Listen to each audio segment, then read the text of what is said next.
Tiempo. Judges, I would like to welcome you by sharing a moment of intention together. I'm gonna ask you to sit back, relax. I want you to close your eyes, and I want you to travel back in time. I want you to travel to a moment that changed your life forever. Maybe it was the moment you met your spouse, the birth of a child, or a moment of success in business. Do you have that moment? Good. I want you to open your eyes, come back to me now. We'll revisit those moments a little bit later on. But for right now, I want to talk about a moment that changed all of our lives and brought us all here together today. It's a moment that happened in 1999 when Daniel Peterson was walking his farm, Hacienda La Esmeralda. He noticed a coffee tree that looked different than the rest and decided he was going to harvest the coffee fruit and separate it to be evaluated independently. The result? Never had anyone tasted a coffee that was so delicate, so floral, so sweet, and so bright. That was the moment that Panama geisha was first discovered. The seeds were shared with other farmers, and geisha swept the region, becoming the variety that Panama is known for today. The power of that one small moment and how it changed this country forever. The coffee I chose to brew for you today is a representation of that moment. A geisha natural, grown by Hacienda La Esmeralda. Now, judges, I'm about to explain all the attributes of this coffee to you, but I have laid out menus here in front of you with everything that I'm about to say. So I invite you, sit back, relax, and enjoy the moment. The flavor of this coffee is medium, high in intensity throughout. And when hot and warm, you'll find notes of orange blossom, jasmine, peach, mandarin, and honey.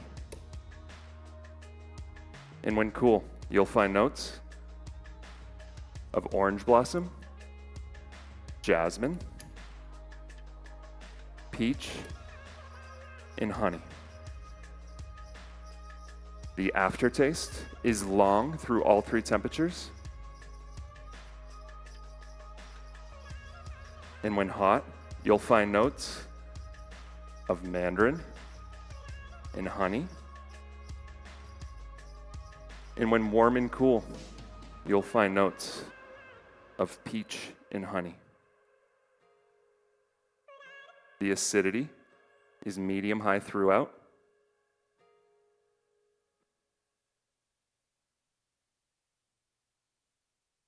And when hot, it's citric like mandarin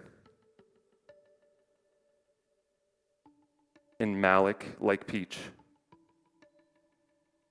When warm, it's citric like mandarin and phosphoric, sparkling like peach soda.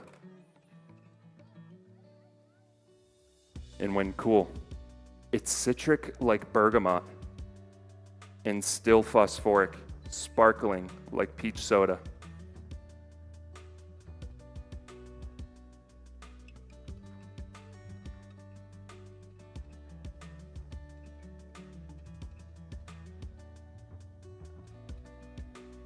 The sweetness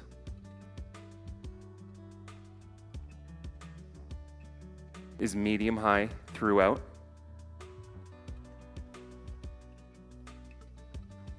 And when hot, you'll find notes of mandarin and honey. And when warm and cool, you'll find notes of peach and honey. The mouthfeel is medium and is silky and juicy through all three temperatures. Now, judges, one of my early fascinations since first entering the specialty coffee world in 2019 is how small changes to the brew can lead to massive impacts in the final cup, just like in Daniel Peterson's story, how in that one small moment, it changed his life forever. I applied that philosophy to my brew today, by taking control of as many of the small variables as possible to produce one of the best coffees I've ever had in my life. For my recipe, I poured 200 milliliters of water over 13 grams of coffee, yielding a 15.4 to 1 ratio. I completed 3 pours, as these larger pours create increased contact time between the hot water and grounds, creating a better balance between the delicate florals and dynamic sweetness of this coffee. You saw me start by rinsing the filter, warming the dripper, bringing thermostability to the brew. Then I completed a pre-infusion of 40 milliliters of water, starting in the center of the brew bed, working my way to the outside, using a very slow flow of water, about 6 milliliters per second, to gently and evenly extract the sucrose and fructose from this coffee. For my second and third pour, 80 milliliters of water each, also starting in the center of the brew bed, working my way to the outside, but this time with a stronger flow, about 11 milliliters per second, enhancing agitation, which enhances extraction, allowing me to achieve my target extraction percentage of 20%. This is where I'm really able to extract the florals like orange blossom and jasmine. The water that I used today was heated to 93 degrees Celsius with 30 ppm of magnesium, which loves binding to fruit acids, really enhancing that citric and malic acidity, and 30 ppm of calcium binding to heavier compounds, really helping to contribute to that juicy mouthfeel.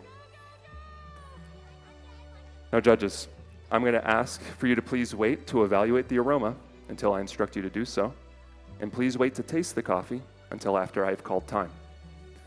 The dripper that I use today is the UFO with its unprecedented 80-degree wall angle. This dripper merges the benefits of a flat bottom and a conical dripper with a wider and more shallow brew bed, helping contribute to that juicy mouthfeel commonly created by a flat bottom dripper, with the wall angle slowing drawdown, increasing contact time, and helping to contribute to that citric acidity commonly created by a conical dripper.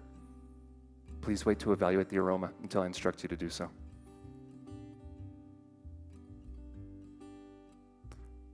The filter that I used is a Seaburst fast flow filter, allowing me to grind this coffee to a medium fine grind of 680 microns, really enhancing that honey-like sweetness from this coffee.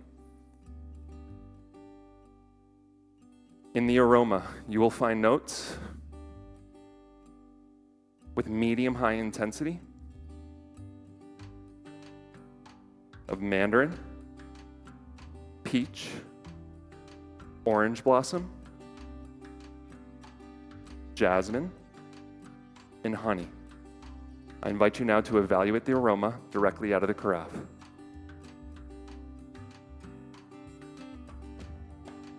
I found the aroma of this coffee to be enhanced by the roast that we used, roasted with a Stronghold S7 Pro to expressive light with Agtron number 89. I also found the aroma to be enhanced by the carafe that we use, which, as you'll notice, there is a mountain on the bottom of the carafe, reducing the drop distance between the dripper and the carafe itself, protecting the delicate aromatics for your enjoyment. Please wait to taste the coffee until after I've called time. The glass I'm serving your coffee in today, I chose because of the flange on the lip and how it disperses the coffee evenly across your palate, leading to a better drinking experience. Now, judges, let's talk about the moment this coffee was grown. Grown on the slopes of Cañas Verdes, between 1,900 and 2,000 meters above sea level, where the cooler temperatures lengthen the ripening process of the coffee fruit.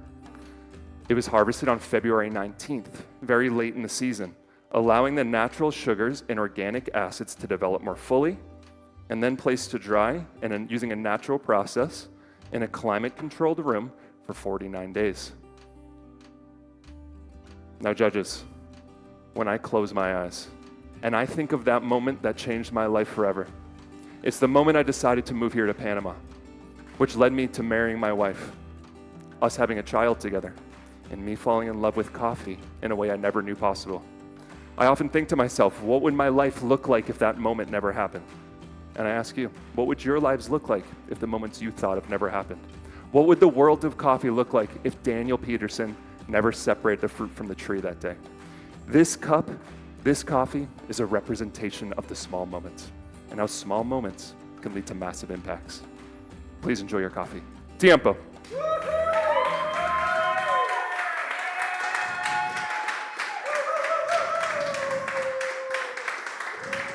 Bravo, Jordan.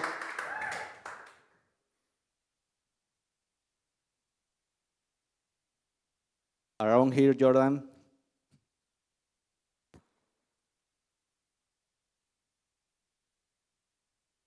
Thank you, gracias. What was the biggest challenge for your preparations? ¿Qué es más difícil para mí? Es el tiempo cuando yo salí de mi familia. Yo tengo, esta es mi esposa Kaylee, y tenemos un niño de 4 años. Este es mucho tiempo. Sí, es difícil, el tiempo es difícil, pero en el final yo estoy muy feliz. Gente. Someone you want to thank? ¿Cómo? Someone you want to thank? Of course, sí. Gracias, mi esposa Kaylee, mi coach Cole, mi amigo Rodrigo. Ellos they're my team, es mi familia. Ellos ayudan mucho. Great. Thank you, Jordan. Thank you, gracias.